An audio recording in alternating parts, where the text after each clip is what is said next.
The goal of Data Transformers podcast is to accelerate digital transformation by bridging the gap between business outcomes and rapidly advancing technologies. And we aim to bridge this gap by focusing on data. I am Peggy Tsai, top 50 women in tech influencer, co-author of the AI book, and data governance expert. I'm Ramesh Danta, an entrepreneur, a tech blogger, and AI enthusiast.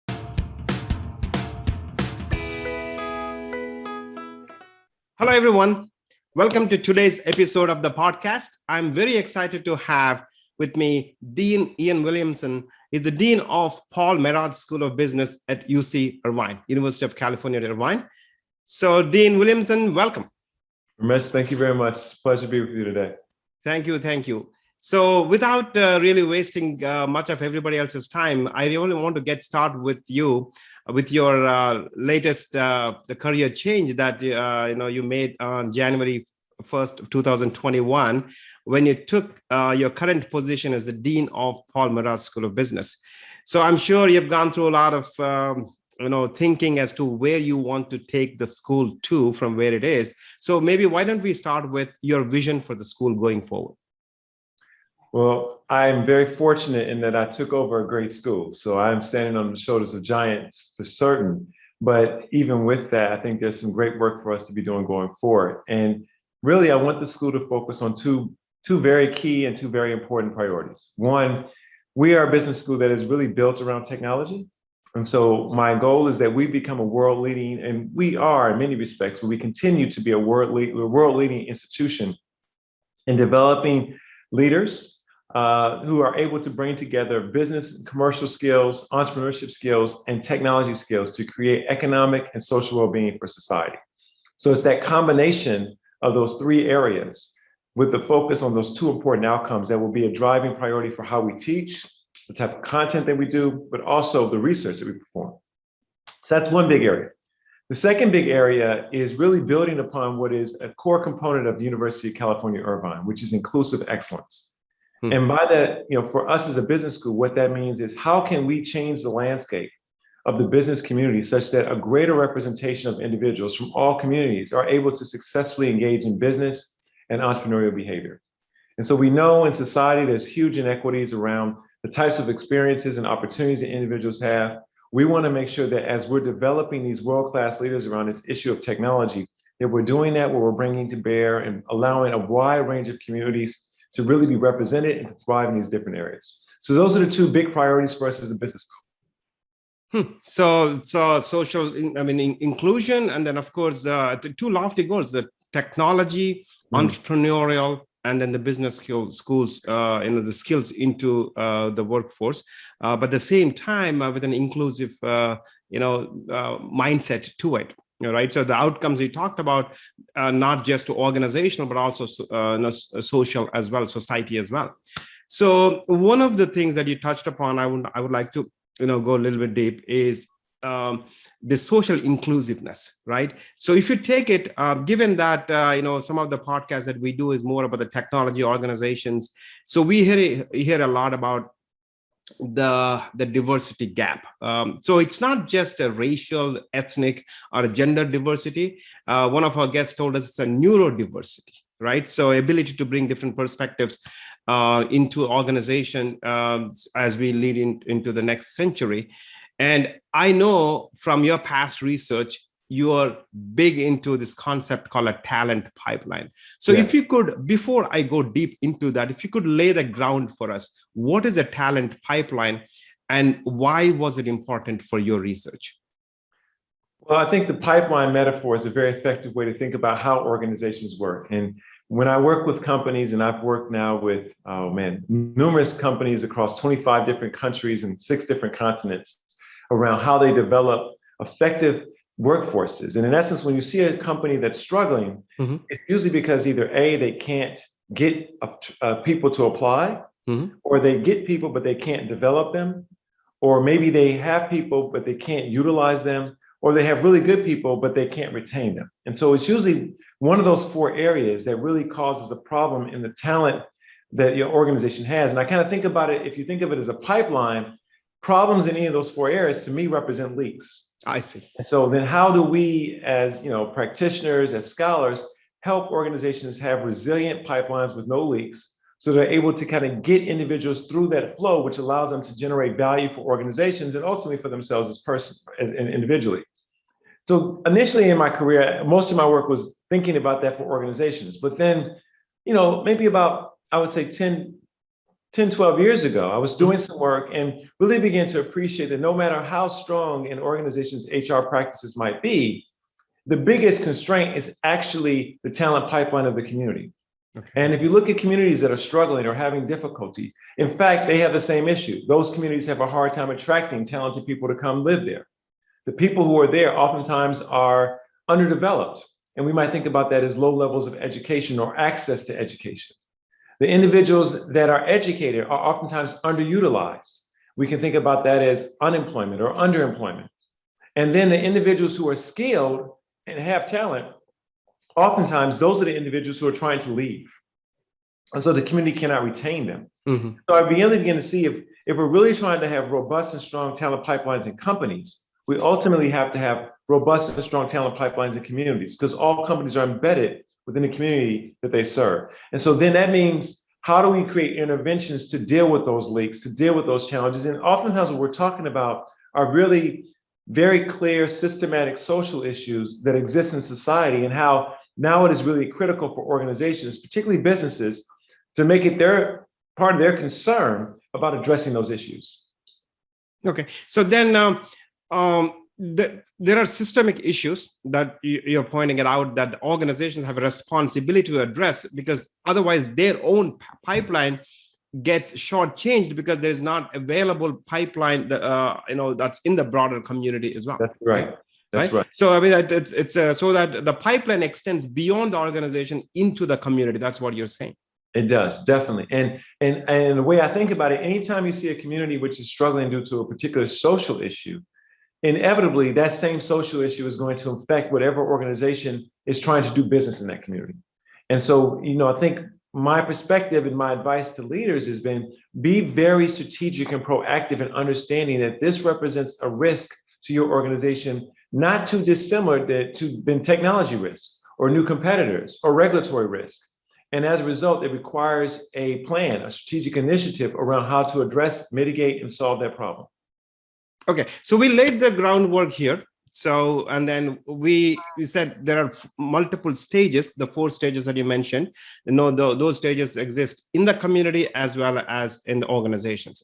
So can we talk a little bit about what are the practical steps organizations or communities can take, because the community aspect is much larger, right? So it's if you define a community as a city, right? Within a city, the school districts and then the infrastructure facilities vary from area to area. So, and then we cannot fix them in overnight and things like that. But so let's first talk about the organization before we go into community. So what should organizations do to address this, make sure the talent pipeline is robust?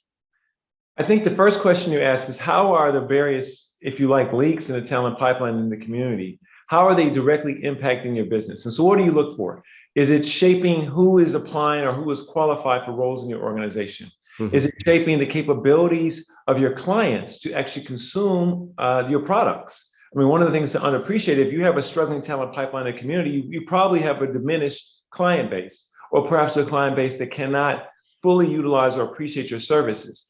Now, I think that's an important question, right? Because that's a very specific answer. It's not just that we have issues with unemployment or issues with low education. It's issues in specific domains that are relevant to your firm. And I'll give you a very specific example. So in my previous role, I was based in New Zealand, working at a university there in Wellington, New Zealand. And we had a very large IT sector. In fact, the IT sector in Wellington, New Zealand is the largest IT sector in that country. Okay. A very big driver of economic development for the region. And one of the problems they were facing was not the lack of clients. The industry, in fact, had a lot of demand. It was actually the supply of talent. And for a wide variety of reasons, one, it being New Zealand, a small population, two, a lack of skill set in the broader population. This was actually acting as a constraint, particularly in specific areas of IT, that were actually causing businesses to find very difficult to grow. Okay. Now, companies themselves in general are not very good at training people relative to other institutions, right? If given the choice, they'd rather spend that money on R&D or marketing or other things. Correct. And so what they were able to do is form a very specific partnership with the local community colleges, with the university and the government agencies to develop bespoke master's programs targeted towards working professionals who currently do not have an IT background. And in essence, what they were doing is shifting the composition of the existing workforce from a set that didn't have skills in this area to a set that had specific skills that were industry ready. And this type of intervention, they provided some funding, government provided funding, the university provided funding, because all these parties benefited tremendously from this activity. So you've got a new pool of talent that all of the industry partners would then actually get access to. And that raises, if you like, the tide for all boats. So that's very interesting, Sudin.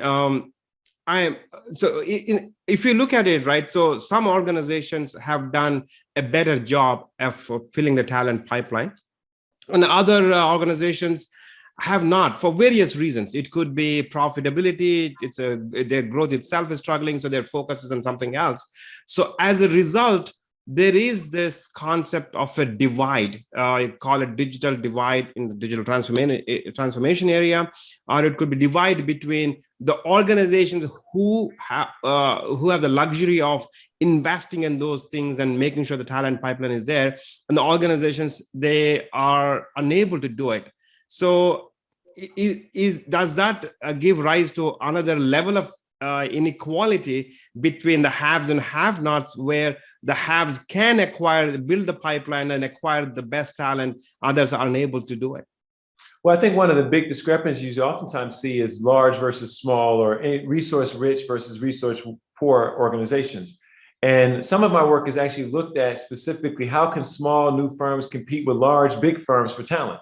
Mm-hmm. And it's interesting there, because one of the perspectives is that the smaller firms are disadvantaged in many cases because they don't have the same internal labor markets. They don't have the ability to pay as much. And so they're not able to attract the talent or make the same type of investments. Correct. What I've noticed is that while we oftentimes talk about the liability of smallness, we shouldn't underestimate the liability of age or the liability of size, because these smaller organizations can be far more nimble and far more specific in the partnership models they form to actually get access to talent, and also the way in which they utilize talent. What we see is more and more individuals want more flexibility, they want more breadth in their roles, and this actually means a very attractive proposition for many employees. So yes, there are some disadvantages and liabilities of smallness, but the work that I've done has really shown how those firms that are savvy can use their benefits of size, the flexibility it generates to, if you like, flank the larger firms and provide very unique employment opportunities. So actually, that's very interesting. So there are ways beyond just the salary and the brand name itself. What you're saying is there are other attributes of the work, or people being proud of the work. The breadth of the work, maybe the other elements of flexibility, more community kind of things. Those are the things also could play a role, the levers the organizations or smaller organizations should focus on. So I don't want to, paint a picture that suggests that the amount of money that an organization can pay an employee is irrelevant. It certainly is an important component of any employment relationship, and it's a big driver of attraction and retention, but it is not the biggest driver. And that's the misconception, that in fact, as human beings, we're actually very calculated. Like when we come to work to meet multiple things, multiple needs. Money or the extrinsic is one of them. But the intrinsic, the attributes of the job, the enjoyment from the task is actually really critical. And the social, the enjoyment and the reward we get from the social interaction, whether that be with our employees, whether it be with our boss, whether it be with our clients, that's actually extraordinarily critical. And what we find is that the calculation that we perform is quite precise. We engage in compensatory behavior such that if the salary is slightly lower, but the intrinsic rewards or the social rewards are higher, that actually is a good package for individuals. And you can see, and I've done research on this, where you can actually see how people are very calculated to the dollar as to how much they would value a job that gives them more flexibility, more variety, more training, more exposure, more access to relationships that they find valuable. They can actually value that in terms of how they're thinking about which job offers they prefer or what they seek. So the thing becomes, as an organization, how do you identify what you can provide and how do you promote that effectively? One other point I'll make is that no organization is in the business to be able to hire everyone. Mhm. So it is actually not the case that you want all employees, regardless of whether or not they're skilled, to be attracted to work in your organization. You want the ones that have a particular capability and fit a particular need. So this is where honing your employee value proposition and being very clear around that pays big dividends, not just in recruitment, but also in retention.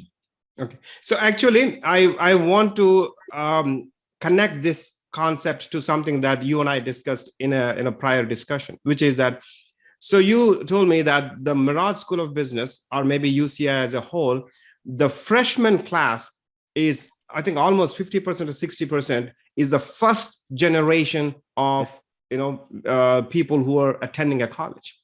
Okay.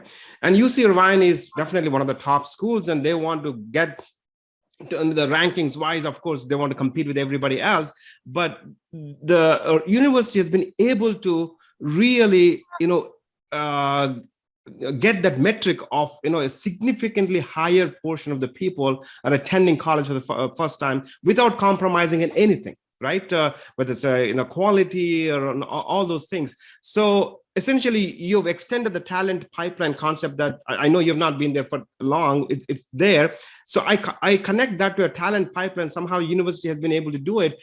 I mean, what have you observed that this particular university has done to be able to accomplish that?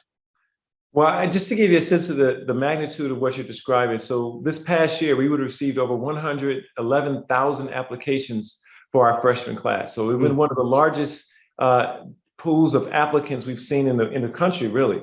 And last year's class, 50% of the graduates were the first in their family to get a college degree.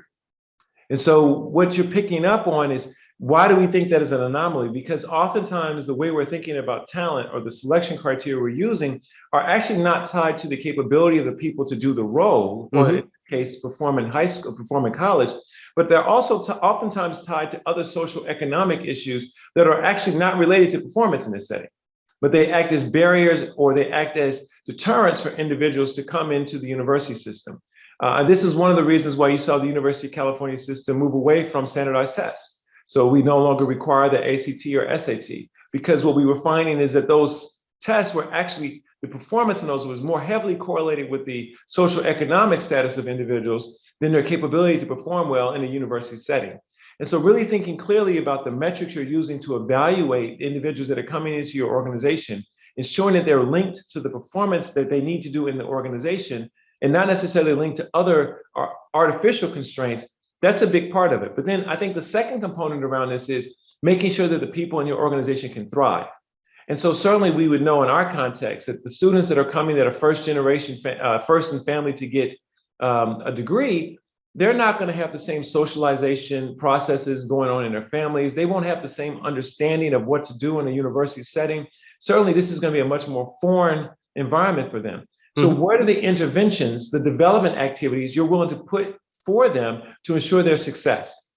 And this is where, this concept of inclusive excellence, it's not just about having individuals who are smart and have capability. We understand that performance in any setting, whether it be a company or a university, is also about understanding the environment and how to behave and how to perform and how to ask for help, or understanding what the expectations are. And when you bring in people from different backgrounds than what you've typically had, you can't assume they'll naturally pick that up. And we've been very successful in having some interventions that we've put in place targeted those populations to support them in this understanding of how to thrive in this environment. And also, listen, we have to change our environment. Yeah. We have to create an environment that is designed for them to thrive. I think this has been the secret to the success here. And certainly, we've had more lower income students who have thrived and graduated this year right now with our university than all the Ivy League schools combined. And so it really speaks to, there's a lot of talent out there, but it's oftentimes missed because of the way we select that talent and then the type of support processes we put in place to ensure their success. It's actually, makes one to be proud of such an institution, definitely, just talking about that one, right? And the other point that you're mentioning is not just that you are able to get 50% of the class, but making an environment so that the 50% or whatever are successful in the next 4 years and beyond. And beyond, right? yes. Right. And then it's just not them. Okay, we got 50% of the class, but how can you make them successful? How will they graduate? How can they graduate and with all the knowledge and skills, and then also have a foundation for future success as well? I mean, that's also, it's important. I mean, our university, and this is certainly one of the things that attracted me to the university. And I actually think this is one of the things that universities need to seriously focus on and have as a priority, is this issue of education as a means of mobility. And, oftentimes what we find in many institutions is the institution itself is replicating or creating barriers for mobilities for families or individuals in their life, because it's reinforcing some existing statuses that we already have. Well, one of the things that's beautiful about education is it really is about unlocking the potential of individuals and their specific talents. Yeah. And I think what we've been able to see is that by having a slightly different approach to how we address bringing people in and supporting them, then we're actually able to be an engine of mobility, which, going back to this talent pipeline issue, this is how we generate a broader pool of people that are going to help drive economic and social well-being, not just in our community here in Orange County, but, across Southern California more broadly. More broadly. And then, so I agree with 100% about the education is one of the greatest levers of mobility. And the entrepreneurship is another one, which Paul Merage School definitely focuses. And the third element that I've noticed in Paul Merage School charter as well, everywhere I see this digital concept, right? So you have a Center for Digital Transformation, and digital is embodied in the not just in title, but everything that you guys do. So if you could talk a little bit about the digital transformation that has taken place. Everybody agrees that COVID has completely advanced the digital transformation by multiple years, 3 to 5 years for what happened. So what does the digital mean to you, and where do you want to take it forward?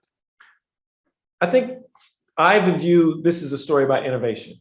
And, this is the latest form of innovation that our society is dealing with. This is not the first. There have been other periods and other eras, but this is the one we're dealing with now. And if you think about innovation, I view that as a two-step process.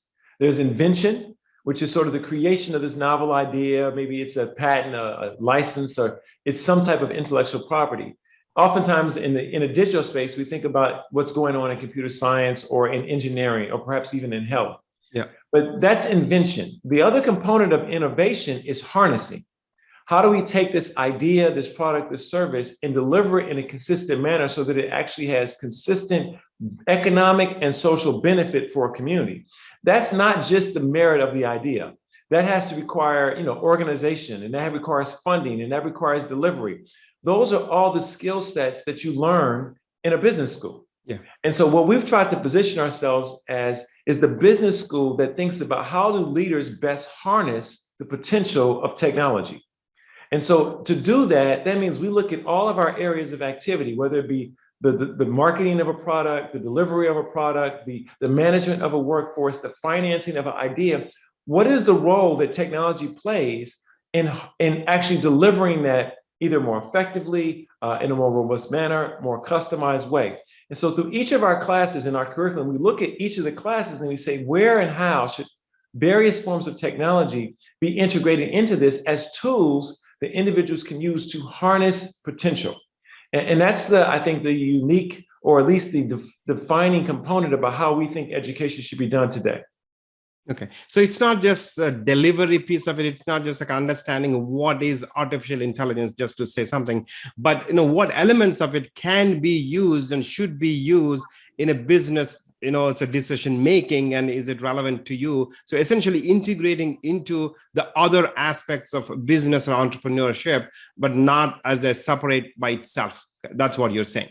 So my area would be human resource management, just to give you an example. And in a course that I would teach, I would want to focus on what are the ways in which organizations can best attract and select talent. Yeah. Now, to teach that, I can talk about the way you think about certain skills and how that matches a job, and we can go through that. But the more appropriate way to teach that today is to say, what are the types of data points or how would you design the appropriate algorithms in artificial intelligence to ensure that your organization is systematically attracting the best talent without bias and doing it in a manner that's at a cost, a relatively effective cost price. So we embed artificial intelligence or machine learning as the component or the tool by which we address the problem. And don't teach selection and then talk about the role of artificial intelligence. No, it is artificial intelligence. This is the tool we'll use, and this is how we harness the innovation in organization. Excellent. So Dean, one other topic, we talked about digital and technology to some extent. We talked about education, and then the third element, the entrepreneurship, which I alluded to earlier. And so UCI, the Beale Center of Innovation, is with a specific focus on entrepreneurship. And from what I understand, it is closely associated or maybe part of a Paul Merage School of Business.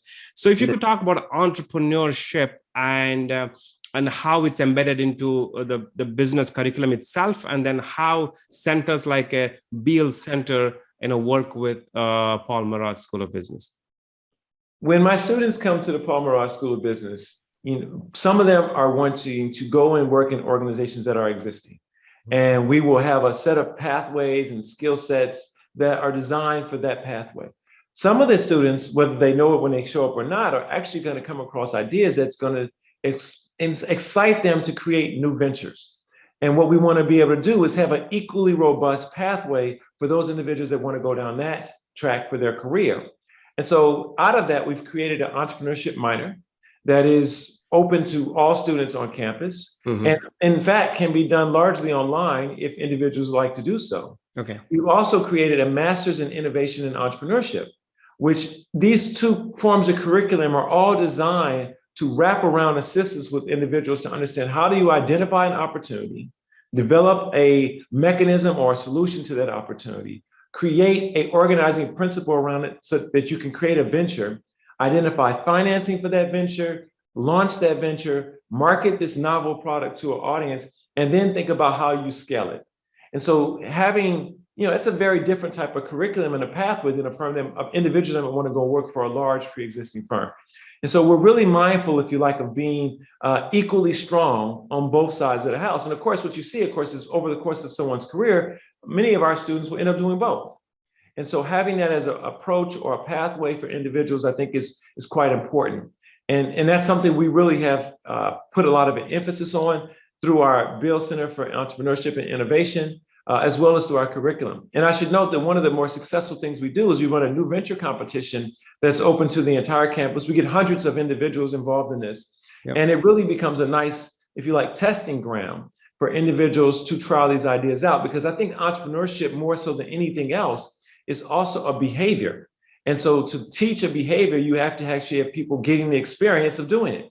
You learn by doing in some of these cases. And our new venture competition, along with other programs, really gives individuals that experiential support so that they have a skill they can walk away with.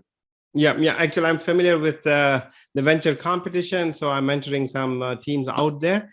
So as part of this, if you look at it, right, so one of the task force that you and I connected as well is inclusive and the task force. When I look at it, all the spectrums, Dean, whether it's entrepreneurship, whether it's access to education, whether it's the career progress within whatever the individual wants to do, there is definitely the challenges with respect to diversity, right? Or in terms of whether it's a gender, so women in the senior executive position. So there are research all out there that it's not representative of the percentage of women who graduate from colleges with respect to the percentage of women executives, right? So it is there in technology industries. It's there in the broad industry as well. Okay, so based on your research and based on the observation that you made, what are the specific steps that